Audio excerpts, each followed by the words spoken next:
우리가 보통 편지를 쓸 때 우리나라에서 이렇게 편지를 쓰거나 그러면 이제 너무 오래돼서 잘 기억이 안 나시죠? 편지 써본 적이 제일 먼저 뭐부터 씁니까? 누구 누구에게, 예, 그걸 먼저 쓰지 않습니까? 누구 누구에게, 그다음에 안부, 그다음에 내용, 그리고 제일 마지막에 누가 쓴다, 이게 들어가죠. 이게 우리나라의 양식인데 당시 그리스 로마 시대의 양식은 좀 달랐습니다. 뭐부터 들어가는가 하면 누가 쓴다가 먼저 들어갑니다. 누가 이 편지를 쓴다, 그리고 누구에게 쓴다가 같이 연결이 됩니다. 오늘 1절을 같이 한번 보시겠습니까? 1절 같이 한번 읽어보겠습니다. 시작. 하나님의 뜻으로 말미암아 그리스도 예수의 사도된 바울은 에베소에 있는 성도들과 그리스도 예수 안에 있는 신실한 자들에게 편지하노니. 아멘. 누가 쓰죠? 바울이. 누구에게 쓰죠?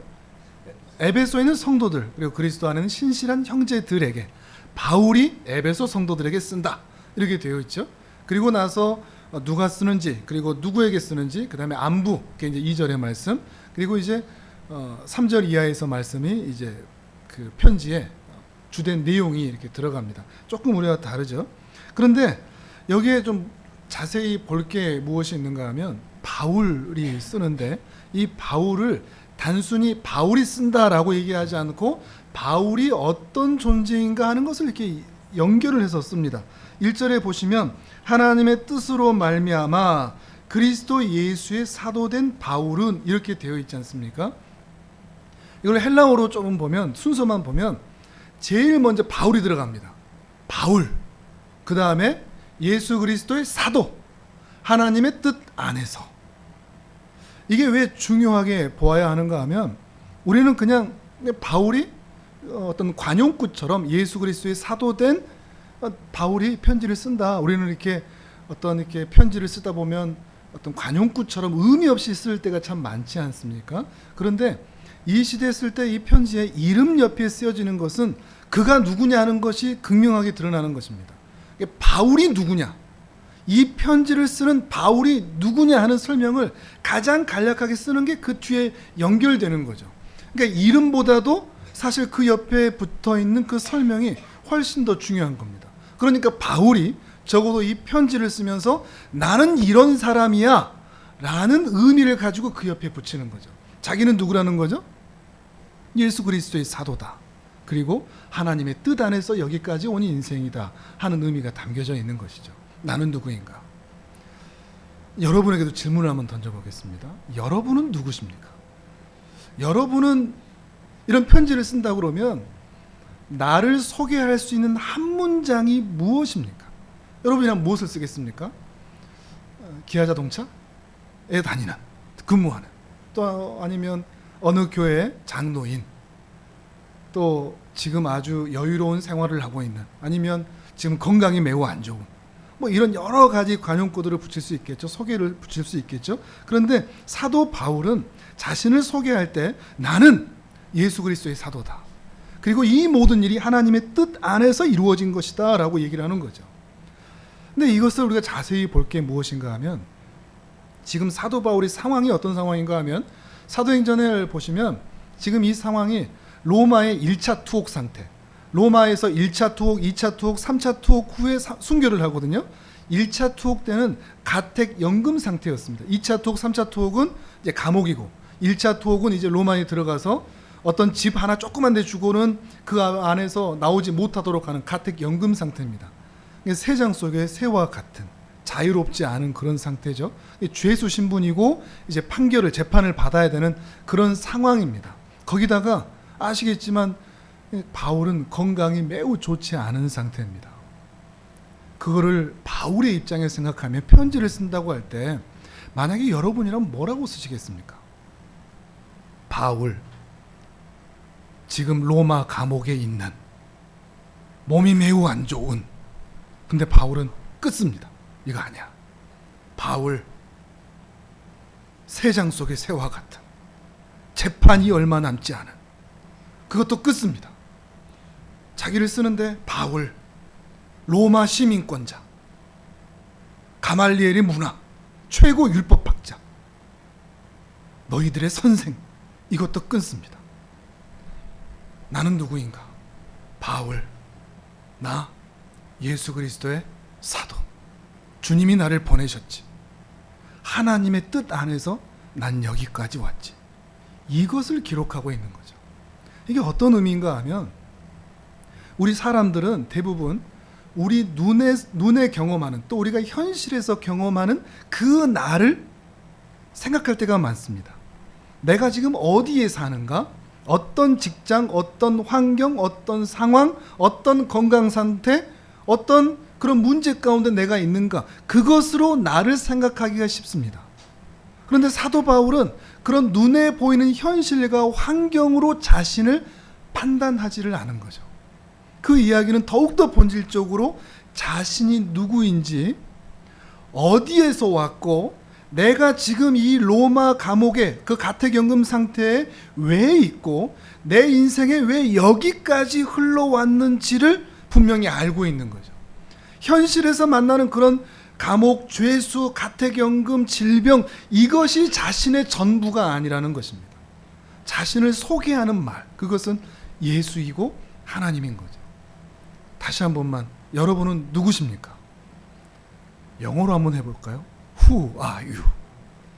여러분은 뭐라고 대답하실래요? 당신 누구야? 불교에서 스님들한테 이런 질문을 자주 하거든요. 너는 누구냐? 어디서 왔느냐? 이게 중요한 질문이기 때문에 이제 선문답이라고 하죠. 선문답들이 굉장히 많습니다. 근데 불교는 공입니다. 공. 왜냐하면 모르기 때문에 다 비웁니다. 무념, 무상, 공죽, 시생, 색즉, 시공, 해탈, 이게 다 공으로 연결됩니다. 왜냐하면 모르기 때문에 다 비우는 거죠. 나도 나를 모른다는 거죠. 근데 기독교는 공이 아닙니다. 충입니다. 충만이죠. 그래서 우리는 오히려 채웁니다. 내 안에 계신 분이 누군지 알기 때문에 하염없이 채우는 거죠. 우리는 공으로 끝나지 않습니다. 그래서 공연불이 되지를 않죠. 근데 스님들한테 당신은 누구십니까? 물어보면 뭐라고 그러죠? 혹시 들어보신 적이 있습니까? 당신이 누구십니까? 라고 물어보면 오늘 날씨가 참 좋죠? 선문답을 하죠. 당신은 누구신데요? 물어보면 이 차가 참 향긋하고 맛있네요 라고 얘기를 하죠. 근데 그렇게 얘기하면 좀 멋있어 보이죠? 근데 왜 그게 선문답인가 하면 자신이 누군지를 모르기 때문에 그냥 현실만 보는 겁니다. 지금 해, 공기, 날씨, 또는 내가 지금 만나고 있는 차를 마시든 뭘 하든 사람을 만나든 그런 상황, 눈앞의 현실만 보고 있는 것이죠. 근데 우리도 알지 못하는 사이에 내가 누구인지를 잊어버린 채 현실에서 내가 경험하고 있는 나를 나로 여길 때가 참 많이 있습니다. 그러다 보니까 누구를 잊어버립니까? 예수님, 하나님을 잊어버리게 되는 것이죠. 근데 사도 바울은 현실에서 감옥의 죄수요, 죄수의 신분이요, 질병 가운데 있다, 또 자신은 어떤 지식이 있고 지금까지 얼마나 대단한 것을 해왔다 하는 것들을 말하지를 않습니다. 나는 누군가, 그렇게 대단한 업적을 한 나를 말하지 않고 나는 예수 그리스도의 사도지, 나는 하나님의 뜻 안에 있는 존재이지 라고 이야기를 하는 것이죠. 다시 한번 여러분은 누구십니까? 사도 바울처럼 멋진 대답을 한번 만들어 봐야 될까요? 아닙니다. 그럴 필요 없습니다. 왜냐하면 이 사도 바울의 대답이 우리 모두의 대답이 되면 되기 때문에 그렇습니다. 사도 바울의 대답을 우리도 따라서 하면 되는 겁니다. 여러분 뭐라고 대답하겠습니까? 누구십니까? 저 예수님 때문에 새 생명을 산 인생이죠 라고 대답하시면 되는 거죠. 여러분은 어떻게 살아오셨습니까? 지금 왜 여기 계십니까? 하나님의 뜻 아래 인도하심 받아 지금 여기 있지요 라고 말하는 것이죠. 다른 사람들은 모릅니다. 그래서 선문답을 할 수밖에 없습니다. 그런데 우리는 압니다. 내가 오늘 왜 여기 있는지, 내가 어떤 존재인지, 내가 누구에 의해서 보냄을 받았고 내가 누구의 뜻에 의하여서 살 것인지를 우리는 분명히 알기 때문에 그 답을 말할 수가 있는 것입니다. 사도 바울은 이 답을 분명히 알고 있었습니다. 그리고 이 답을 알고 있는 그 근거, 자신이 왜 하나님의 뜻 안에 살고 있고 왜 예수 그리스도의 사도인지라는 그 근거의 내용이 무엇인지를 3절 이하에서 쭉 설명하고 있습니다.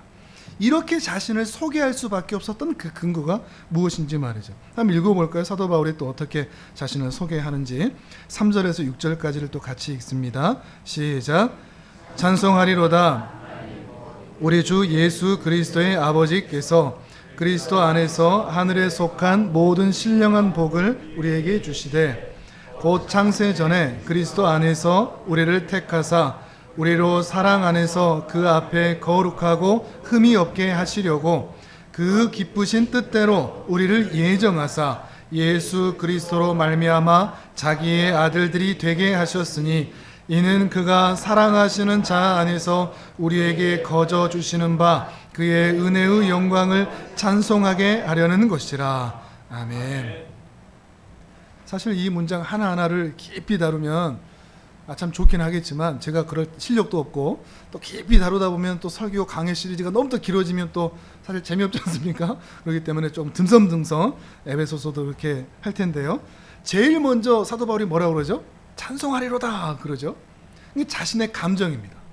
찬송하지 않을 수가 없는, 나를 그렇게 불러주신 그 주님을 찬송하지 않을 수가 없는, 찬송하리로다. 쉽게 얘기하면 찬양 받으소서거든요. 찬양받기에 합당하신 분이시여 찬양 받으소서, 높임을 받으소서라고 얘기하면서 3절부터 오늘 우리가 6절까지 읽었지만 14절까지 한 문장입니다. 한 문장. 한 문장으로 폭포수처럼 계속 쏟아내는 겁니다. 끊어내는 것이 아니라 너무 기쁠 때 막 말할 게 너무 많아서 주체할 수 없는 그런 기쁨으로 찬송하지 않을 수 없는 이 하나님을 높이고 있는 거죠. 찬송하리로다, 찬양 받으십시오 라고 얘기하는 거죠. 왜 하나님을 찬양한다고요? 지금 돈을 많이 벌었나요? 아니면 감옥에서 이제 나온답니까? 무죄 판결을 받는답니까? 아니면 기도했더니 병이 나았답니까? 그런 상황이 전혀 아니죠. 찬송할 수 있는 상황입니까? 아닙니까? 상황으로는 아니죠.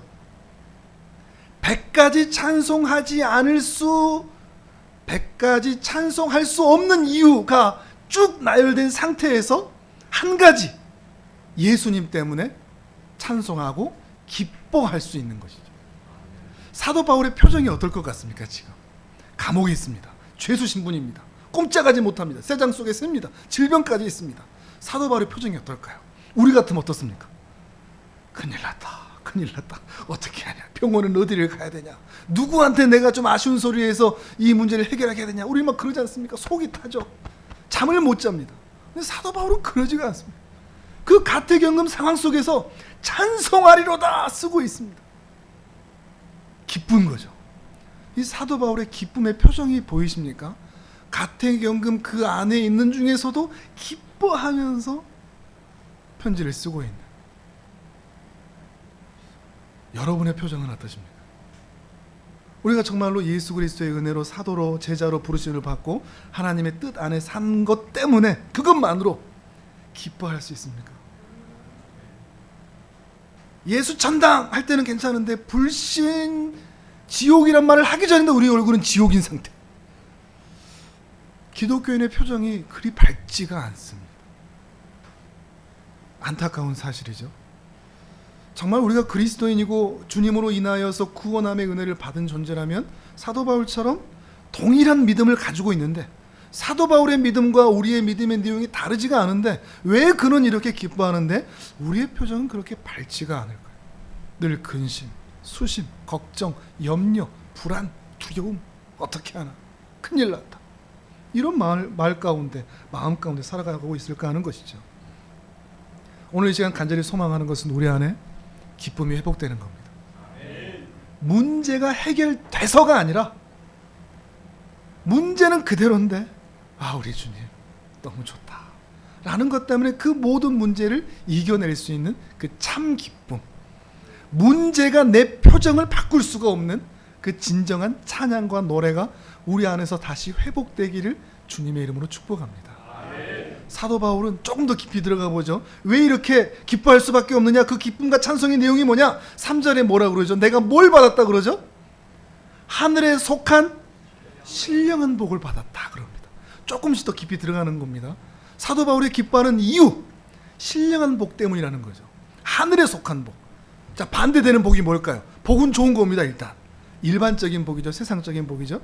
자식이 잘 된다, 부부가 영원히 계속 건강하다, 또 자녀들이 효도한다, 건강, 복, 그리고 사업, 그 모든 것들이 잘 되는 거, 여러분에게 그 복이 있기를 축복합니다. 근데 그 복도 중요한데 더 중요한 복이 있습니다. 사도 바울은 일반적인 복 때문에 기뻐하는 것만은 아니기 때문에 그렇죠. 하늘의 신령한 복 때문에 기뻐합니다. 심지어 일반적인 복이 내게 전혀 없는 것 같은데도 기뻐합니다. 왜요? 단 하나, 하늘의 신령한 복 때문이죠. 그럼 하늘의 신령한 복이 또 뭐냐? 또 한 번 더 들어가 보시죠. 설교가 빨리 끝날 줄 알았더니 좀 더 길어지죠. 자, 그 신령한 복이 뭐냐? 4절 이하에서 얘기하죠. 창세전에 우리를 택하셨다 하는 것입니다. 이쯤에서 놀라셔야 됩니다. 창세전에 나를 구원하셨다. 이 세상을 만들기 전에도 나를 아신다 뿐만 아니라, 나를 아실 뿐만 아니라 나를 구원하시기로 예정하시기까지 하셨다고? 온 세상을 만들기 전부터? 여러분, 기가 막힌 일 아닙니까? 우리는 이것을 너무 관념적으로 들어왔거든요. 옛날부터 나를 택했다더라, 나를 예정하셨대, 신학적으로 접근하죠. 근데 조금 더 깊이 들어가면, 아니 어떻게 창세전부터 나를 아셔? 아담 할아버지, 하와 할머니를 만들기 전부터 나를 알고 계셨다는 거야? 와, 뿐만 아니라 나를 구원하기로 아예 처음부터 예정해 놓으셨다는 거야? 기가 막힌 이야기죠. 사도 바울은 지금 그 이야기를 하고 있는 겁니다. 그리고 구원하신 이유가 5절에 보니까, 4절 후반부에 보면 거룩하고 흠이 없게 하시려고, 그리고 5절에 보니까 이 신령한 복의 핵심입니다. 5절만 같이 한번 읽어볼까요? 5절 시작. 그 기쁘신 뜻대로 우리를 예정하사 예수 그리스도로 말미암아 자기의 아들들이 되게 하셨으니 아멘. 그 신령한 복의 핵심이 뭐라는 얘기죠? 아들 삼는다, 그죠? 아들 삼는다. 우리는 천국만 가면 끝입니다. 그러니까 우리는 천국 간다, 예수 믿으면 천국 간다, 그러면 그걸로 충분히 우리는 만족하죠. 근데 사도 바울은 예정 받았다 이걸로 끝나지 않고 그 예정의 결과가 뭐냐?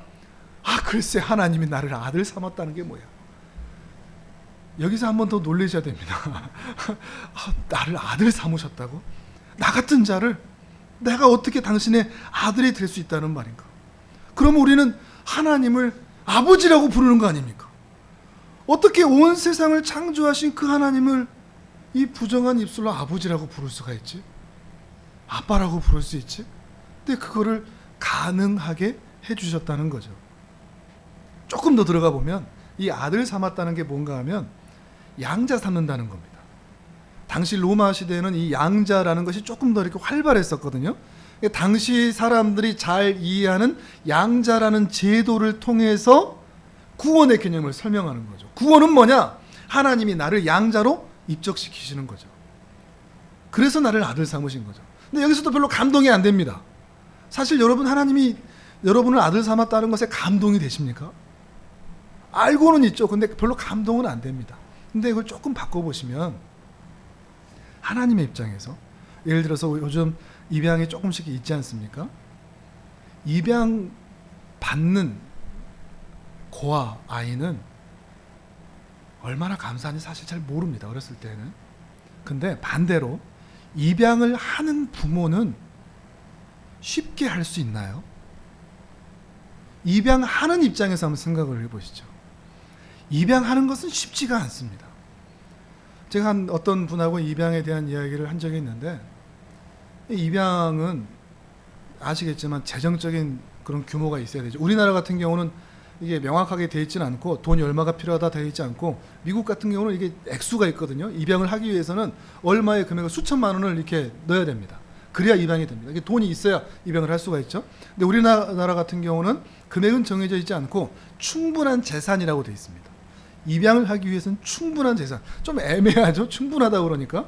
근데 어떤 충분한 것이냐, 이렇게 복지회나 이런 데서 입양을 할 때 보는 것은 뭔가 하면, 그 아이를 성년이 될 때까지 몸으로 낳은 아이와 동일하게 키워낼 수 있는, 소위 말하는 대학, 결혼까지 보낼 수 있는 그 정도의 재산 수준이 되느냐, 그래야만 해줄 수 있다는 거죠.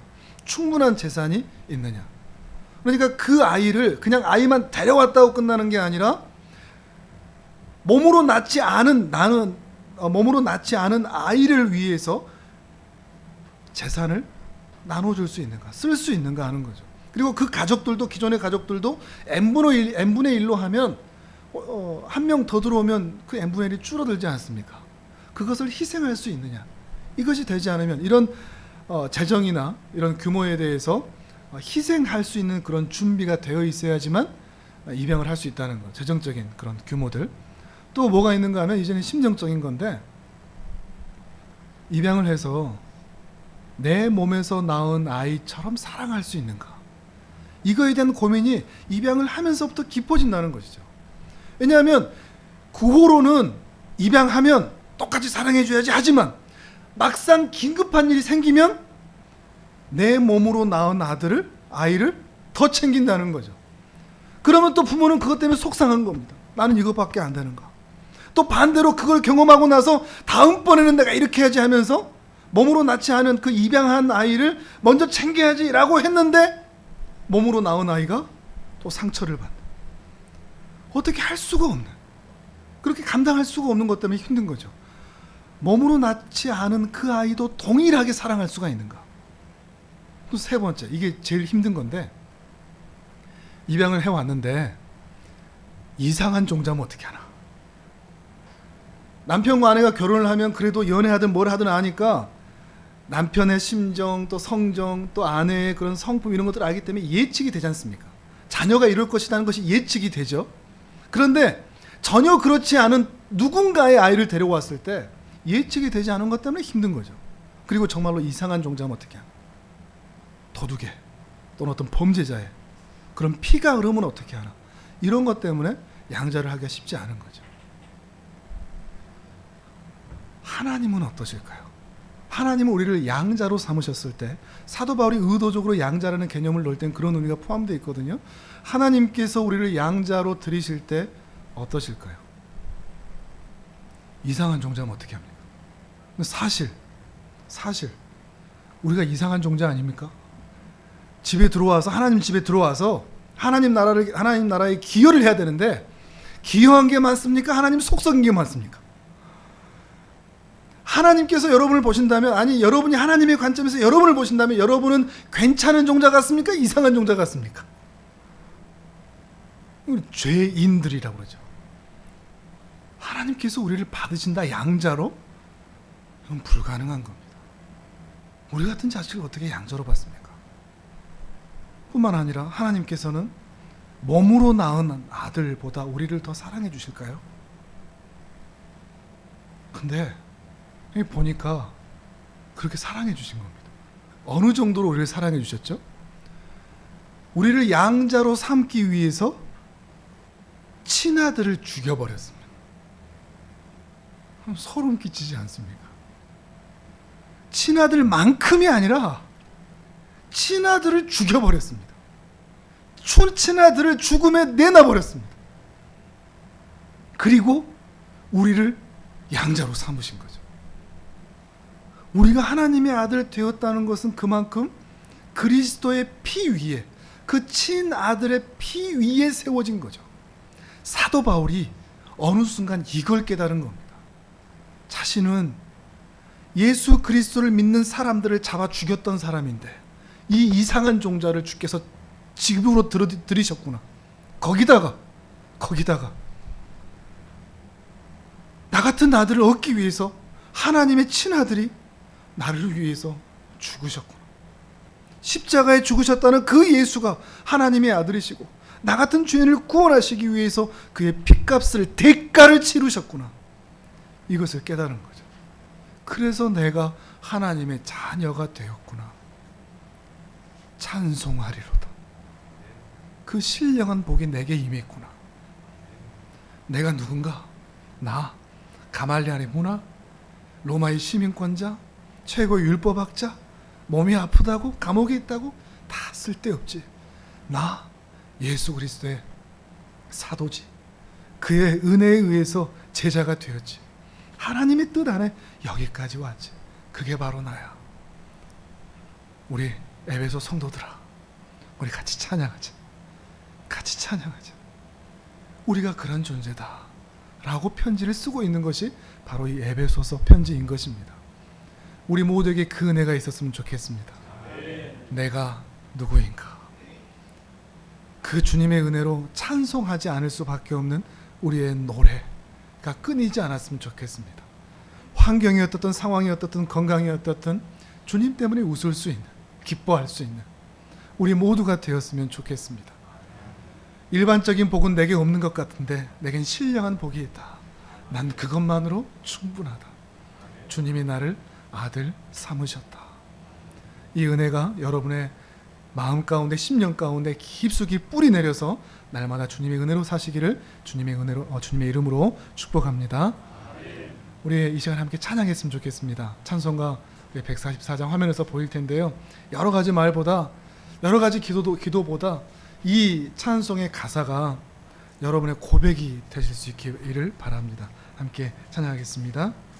144장입니다.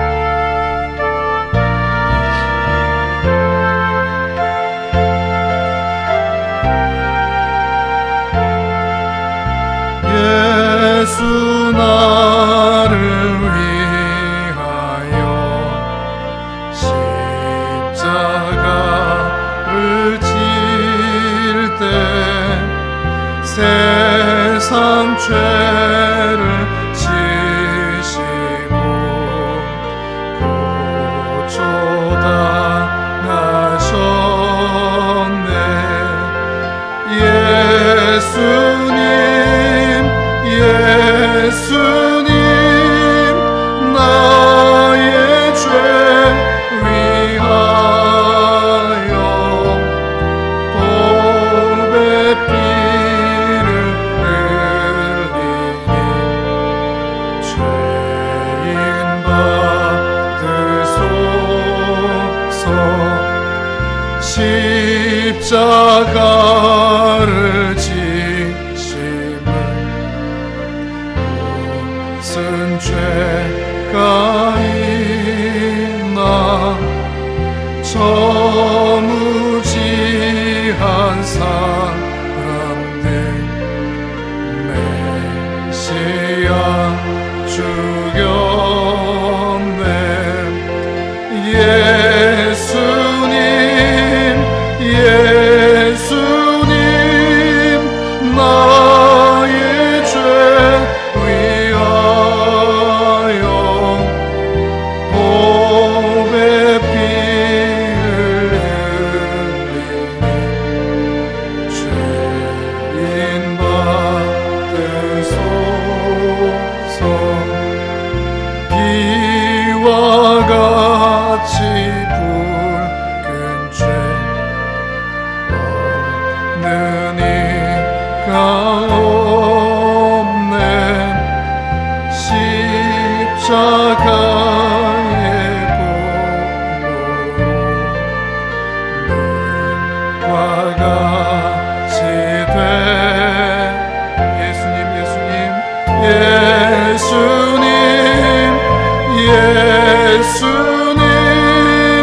나의 죄 위하여 보배 피를 흘리니 죄인 받으소서.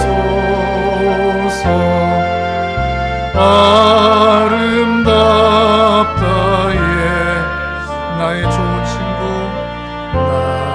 나의 좋은 친.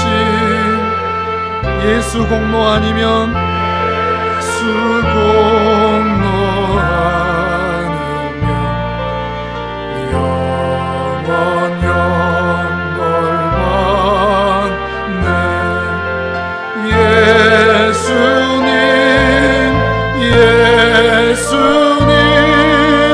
나의 죄 위하여 보배 피를